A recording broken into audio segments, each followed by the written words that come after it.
Здравствуйте, это «7 дней плюс», студия Светлана Кадырова. И сегодня у нас замечательный гость. Он знает все или почти все о цифровых технологиях в промышленности, знает это на практике. А еще один из самых лучших молодых преподавателей вуза в Казани. А еще он настоящий каист. Наш молодой ученый, знакомьтесь, Сергей Никифоров, победитель конкурса «Лучший молодой преподаватель города Казани 2023», старший преподаватель кафедры лазерных и аддитивных технологий КНИТУ КАИ имени Туполева. Здравствуйте. Рады вас видеть. Но для начала с победы в конкурсе, который недавно завершился. Сидит у нас сегодня в студии лучший молодой преподаватель. А вообще в детстве кем мечтали быть? Может быть, у вас семья ученых, династия ученых? Нет, знаете, семья не ученых, а семья у меня, скажем так, обычная. Мой отец работает в энергетической сфере, в Заинской ГРЭС. А с детства я, наверное, не мечтал кем-то быть конкретным, но я очень сильно увлекался математикой. Математикой, физикой. Мне привил отец любовь к шахматам. И как-то все так пошло-поехало, и по итогу увлечение математикой помогло мне ее лучше понять, поступить на физмат и понять, что чтобы математику еще лучше изучать, проще всего ее преподавать. И, знаете, я втянулся. Мне очень нравится именно процесс преподавания, передачи знаний того, что я знаю, другим людям. Это самый действенный способ лучше понять это самому. Почему КАИ? Я понимаю, что пуп земли. Прикладные технологии. То есть у меня в голове четкое распределение. КФУ – это классический университет, где очень хорошее, естественно, как и во всех вузах Татарстана, образование. Но если говорить по науке, она больше теоретическая. Меня, конечно, могут КФУ исправить. То есть там медицина, юриспруденция, гуманитарные науки. А КАИ это прикладная? А КАИ это сугубо прикладная, инженерная, можно сказать, даже отраслевая. И я поступил в бакалавриате на специальность прикладная математика и информатика. И дальше я пошел уже больше в физической сфере и свои, так сказать, приложения продолжил уже в сфере лазерных и аддитивных технологий. Опровергните стереотип, шаблонную мысль, что мужчина в науке легче. Ничего подобного. У меня очень много знакомых аспиранток, скажем так, которые даже опережают многих мужчин. Девушки усидчивые, и может быть даже легче, чем мужчинам. У нас такого, что как-то притесняют девушек, по крайней мере, в КАИ или в любых других университетах Татарстана, я не замечал. Так что нет. Все, что вас прочитала в интернете, да, то есть цифровые технологии в промышленности, практические кейсы, цифровые модели металлопорошковых аддитивных технологий от прототипа до готового изделия. Мы так вот примерно сейчас, наверное, понимаем, что у нас на столе сегодня, да? Еще, в принципе, расшифруйте, пожалуйста, что это, чем вы конкретно сейчас вообще занимаетесь. Я вообще говорю, я по образованию математик прикладной, поэтому мы занимаемся мат-моделированием. Как вы понимаете, вот у нас факультет физико-математический, и то направление, где я работаю, учусь, это лазерные аддитивные технологии, они очень наукоемкие. Это означает, что эта сфера с точки зрения науки еще не совсем совершенна. То есть ее еще есть куда развивать. Одно из направлений – это так называемая цифровизация аддитивных технологий. То есть создание неких программных комплексов, которые могли бы прогнозировать, например, процесс печати разными способами. Ну, есть так называемая прямая лазерная наплавка, селективно-лазерное сплавление, байндер-джеттинг. Это, естественно, пока ничего не скажет, да, словами. Но все эти сложные процессы нужно как-то моделировать. Для чего? Для того, чтобы экономить на ресурсах. То есть буквально, если мы хотим начать какое-то изделие, например, такое металлическое изделие, нам нужно опробовать процесс печати. Так. А килограмм титана, порошка титана, стоит порядка 70 тысяч. Как-то немножко... Очень затратно. Да, затратно. Экспериментировать.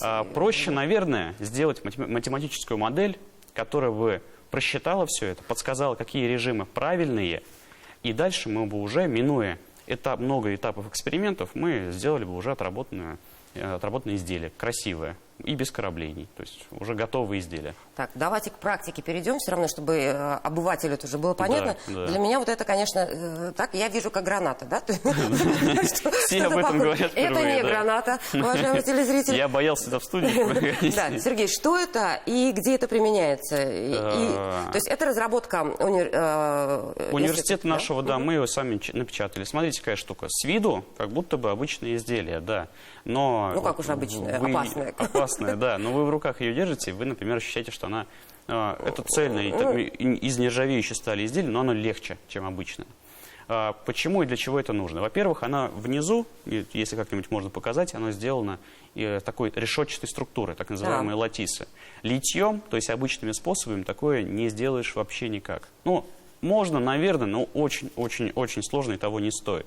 И, например, это изделие у нас такой вот в миниатюре баллон для космического корабля. То есть это баллон для космического корабля? Да. А в реальности этот баллон выглядит как? Как обычный баллон, да, газовый, то есть ростом с человека. Ростом с человека. То есть это одна из разработок? Да, одна. Кроме того, аддитивные технологии. Ну, мы занимаемся, конечно, в металлопорошковой аддитивной технологии. Это прикладное применение в инженерии с точки зрения авиастроения, автомобилестроения. То есть лопатки, турбины и тому подобные вещи нужно выращивать, облегчать их. Но вообще-то применяется еще и в медицине.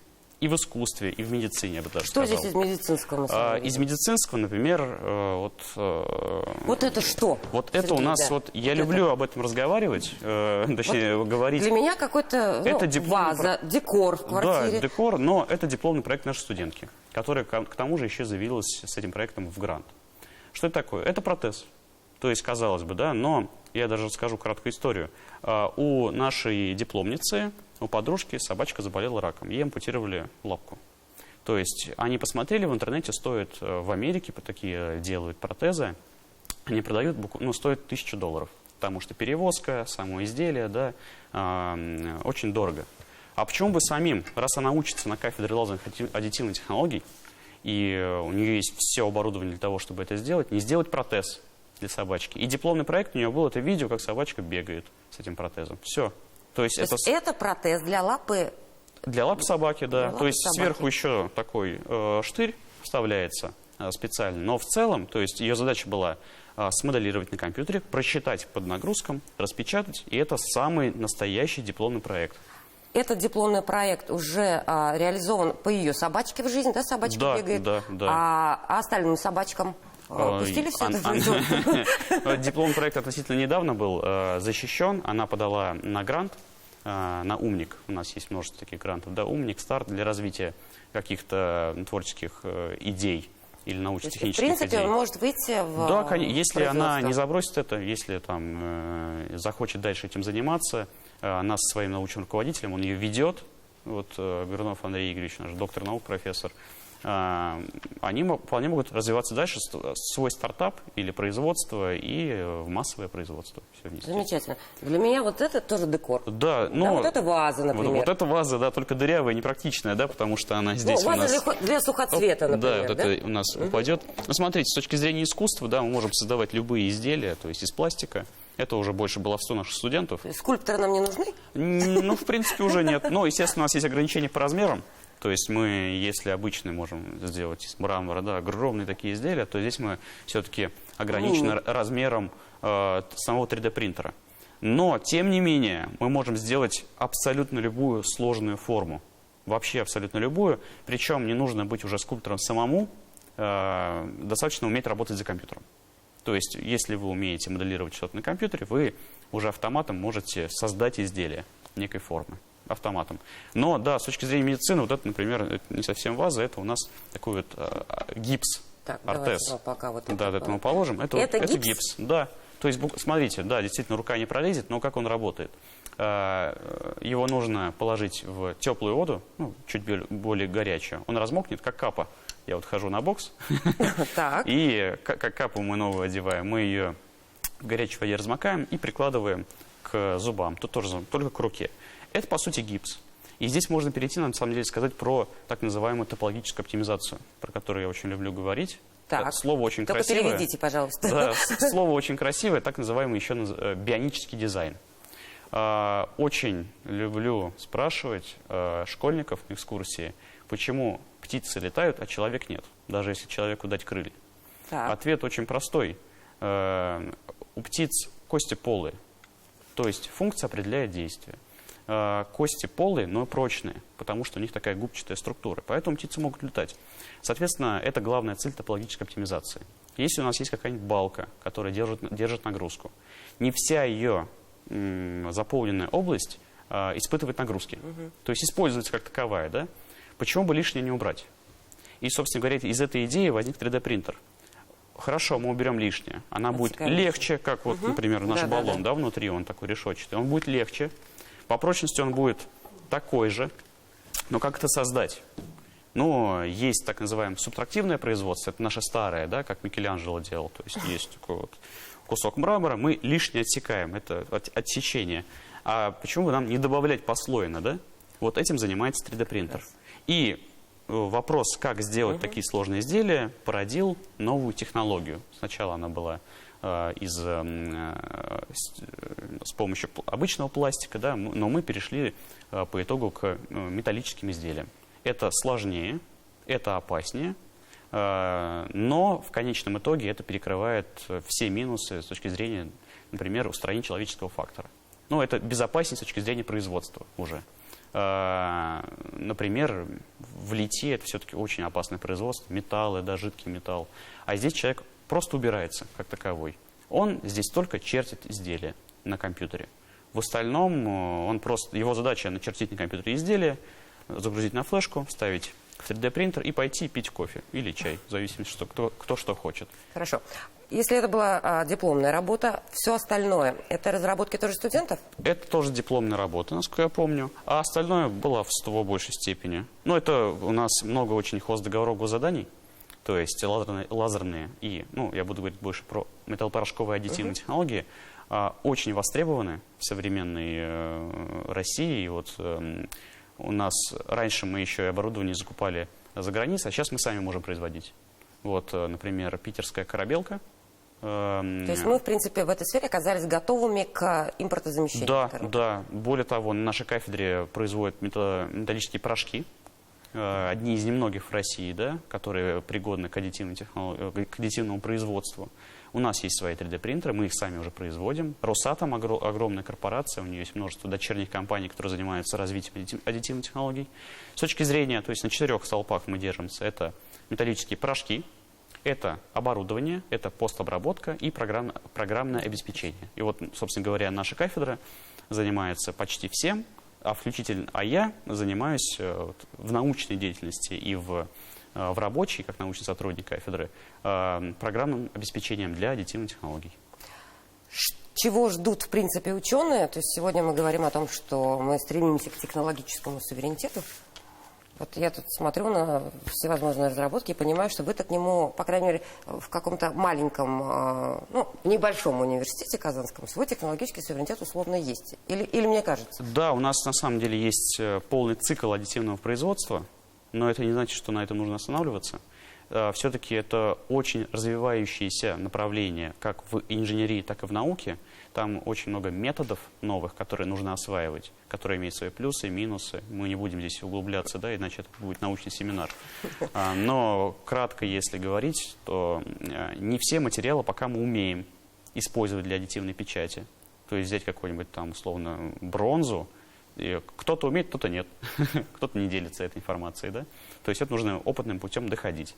Маленькими шагами, как и все в науке, мы потихоньку осваиваем новые направления в инженерии, так как мы все-таки прикладной университет. Можете ли вы вот в связи с таким движением к технологическому суверенитету, да, фиксируете ли вы такое особое внимание к инженерии? Фиксируете ли внимание вот как раз к техническим специальностям? В прикладной науке за последние вот буквально пару лет можно ли говорить о каком-то, неком революционном просто? Ну да, с точки зрения правительства России это заметно, как минимум потому, что я работаю в приемной комиссии КАИ. Ну, я, соответственно, сотрудничаю, у меня есть знакомые и в Энергоуниверситете, и в КФУ, и в других городах. И я замечаю, что в технических университетах в большей степени повышают количество бюджетных мест. И я скажу так, что недобора нет. По крайней мере, вот в КАИ за последние несколько лет, как бы не увеличивали, недобора все равно нет. Но, естественно, все в большей степени уходит в программирование, да. Это модно, стильно, молодежно. И все думают, что там заработают больше всего денег. Но это, конечно, не так, если быть честным. То есть нужны просто толковые люди, которые умеют думать. И любой толковый математик или физик – это тот же самый программист, который даже непутевого, просто обучившегося программиста может заткнуть. Но, естественно, если ты учишься на программиста, ты прям конкретно учишься, и ты толковый, то ты будешь специалист 100%.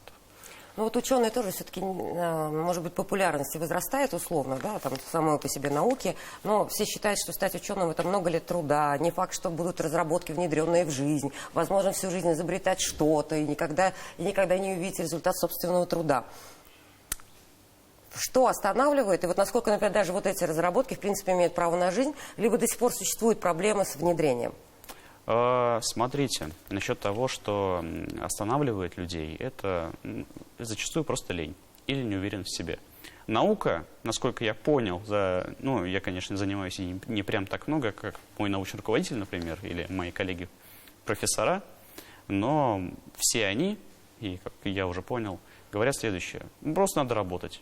Это обычная работа. То есть, да, естественно, есть работа ума, нужно что-то, возможно, новое придумать. Но в конечном итоге маленькими шагами мы приходим к каким-то разработкам новым. Не более того. Да, нужны идеи. Не без этого. Ну, а помощь при реализации от идеи до... На это нужны старшие товарищи. На это у нас есть сформированные в России с советских времен школы научных руководителей, да? Взаимодействие между университетами. Ну и сам человек должен хотеть этим заниматься.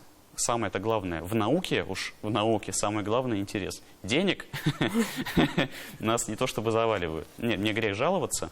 Я, благо тем, что я люблю то, чем я занимаюсь, и считаю себя более-менее активным, я выиграл стипендию ОДК. Это вот поддержка от Объединенной двигательной корпорации в размере, по-моему, 300 тысяч. Грант «Умник» у меня тоже был по моим разработкам. Тоже. То есть, в принципе, вы зарабатываете собственным умом? Да. То есть в науку деньги вкладывают, но многие ленятся просто-напросто подавать заявки, например, на грант. Да, участвовать в грантах — это же тяжело, да? Да, но это надо целую заявку составить. Это надо ее выполнять вообще-то.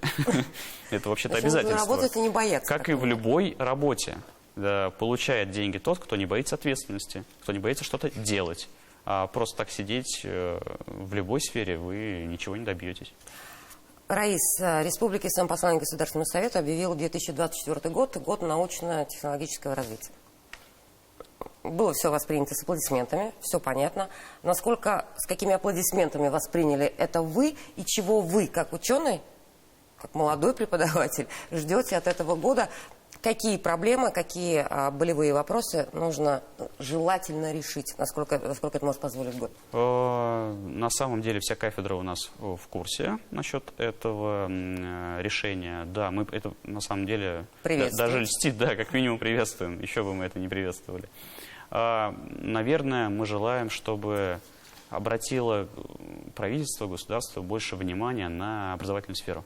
Ну, надеюсь, да, и вскрыло некоторые проблемы. Естественно, как и во всех странах, да, у нас есть некие недочеты. Но, если быть откровенным, у нас есть один, который мне на глаза попался, конкретный, но, по-моему, даже, может быть, про него не в курсе. У нас есть такое, что на обучение студентов дается госзадание. И при отчислении студентов, слабых, да, бывает такое, или те, кто не хотят учиться, определенный процентаж, если мы превышаем, то мы должны возвращать деньги государству от университета. Естественно, университет этого делать не хочет, как и любая бюджетная организация, да? Поэтому вынужден зачастую сохранять студентов. Вот, если... И готовить нечто... Человек, который не хочет этого, который не увлекается этим. Пошел бы он в другое лучше направление, да? Например, там, перевелся бы, но он боится. И по итогу он остается на этом направлении. Балласт. Балласт, да, и что с ним делать, непонятно. То есть это... в чем видите решение вы? Не возвращать деньги, либо на эту сумму оплачивать ею учебу? Предложил бы, если бы такое возможно, я понимаю, что это, скорее всего, очень затратно будет, но закладывать государство, ну, республика, например. Некий резерв, да. Например, если так уж случилось, что, все-таки физмат поступаешь, но нас тяжело учиться, немногие справляются. Если половина людей отчислилась, мы возвращаем деньги за госзадание, но, например, наш регион компенсирует это, например, университету. Тогда мы готовим действительно сильных ребят. Действительно, репутация университетов и КФУ, и КАИ, и Энерго не падает. Потому что если мы готовим слабых ребят, да, и все говорят, что там не отчисляют, это все-таки минус к репутации. А здесь мы можем прям заявить. У нас тяжело учиться, потому что в пример, например, МФТИ, да, которым многие мои знакомые учатся так же, как в КАИ, но у них не боятся отчисляться. Ну, это потому что уже московские деньги, да, московский Ну да, университет. совершенно иной подход.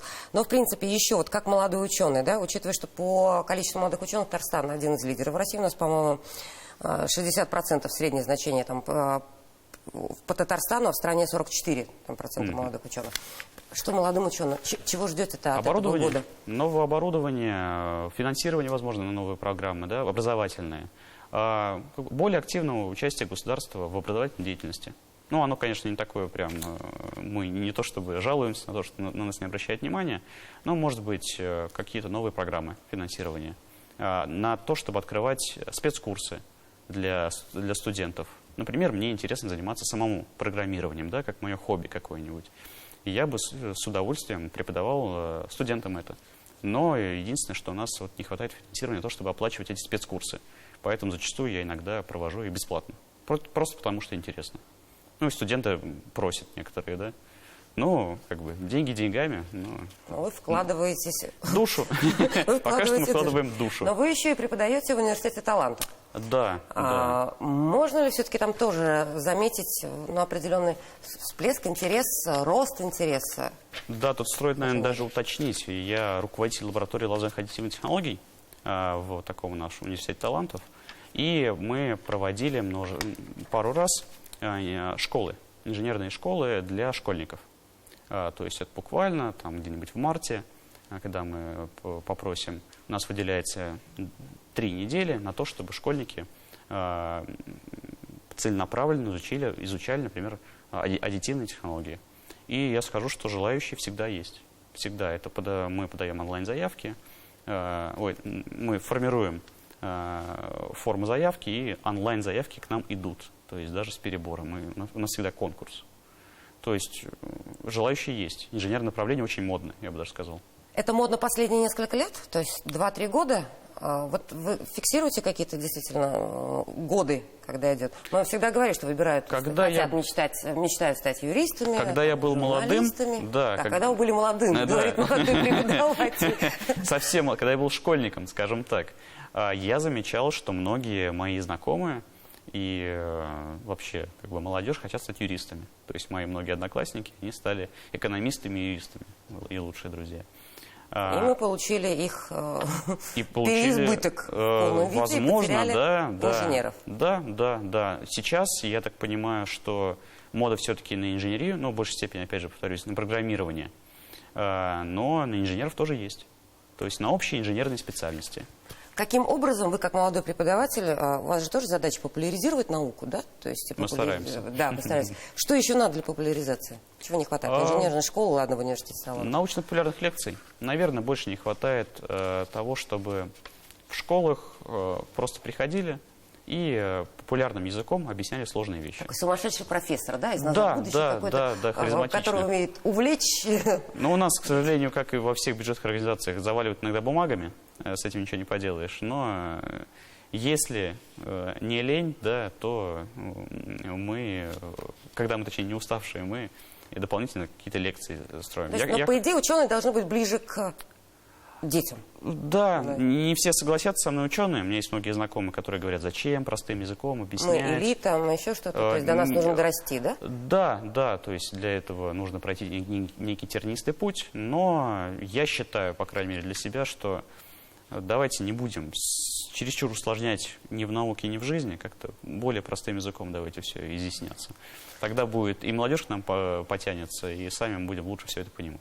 И вас услышат. Да. В том числе. Вы призер нескольких конкурсов. Это лучший молодой ученый, лучший молодой преподаватель. А какую, в принципе, вершину вы хотели покорить в науке? Ну, мне осталось, на самом деле, получить лучшего молодого ученого, наверное, России. Хотелось бы. Сейчас я планирую изучить кандидатскую, что касается науки, да. Потом все-таки я планирую докторскую. Ну, это уже, надеюсь, до 40 лет. Ученое звание, доцент, естественно, и профессор. И я думаю, если повезет, то академик. Академик, как минимум, Академия Республики Татарстан. Академия наук Республики Татарстан. Да. Хорошо. Если когда будете получать Нобелевскую премию, кому бы и за что сказали спасибо? естественно, родителям. Но это самое банальное, конечно, моим родителям, моему окружению, кстати говоря, моим учителям в школе.